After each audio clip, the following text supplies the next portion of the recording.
JTV online, ঐক্যের পথে মোরা। সৌদি আরবের রিয়াদে নায়াগ্রা রেস্তোরাঁয় প্রধানমন্ত্রী শেখ হাসিনার স্বদেশ প্রত্যাবর্তন দিবস উপলক্ষে আলোচনা সভা অনুষ্ঠিত হয়েছে। রিয়াদ জেলা আওয়ামী স্বেচ্ছাসেবক লীগের আয়োজিত আলোচনা সভায় সভাপতিত্ব করেন সংগঠনের সহ সভাপতি আবুল হাসনাত সুমন। সংগঠনের সভাপতি আব্দুল কাইয়ুমের পরিচালনায় অনুষ্ঠানে প্রধান অতিথি ছিলেন রিয়াদ আওয়ামী লীগের সভাপতি সালাউদ্দিন আহমেদ ফারুক। বিশেষ অতিথি ছিলেন রিয়াদ আওয়ামী লীগের সাধারণ সম্পাদক সেলিম ভুঁইয়া।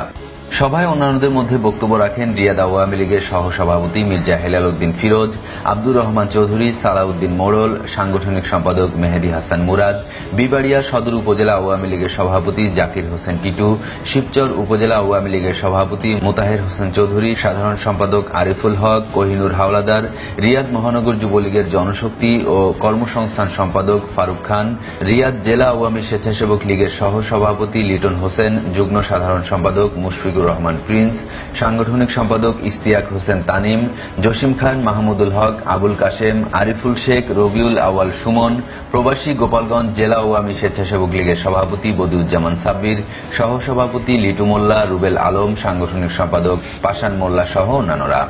অনুষ্ঠানের শুরুতে পবিত্র কোরআন থেকে তেলাওয়াত করেন সংগঠনের ধর্ম বিষয়ক সম্পাদক আব্দুল্লাহ আল মাসুদ। এর পূর্বে ঢাকা থেকে টেলিকনফারেন্সের মাধ্যমে বক্তব্য রাখেন রিয়াদ জেলা আওয়ামী স্বেচ্ছাসেবক লীগের সাধারণ সম্পাদক রফিকুল হায়দার ভুঁইয়া।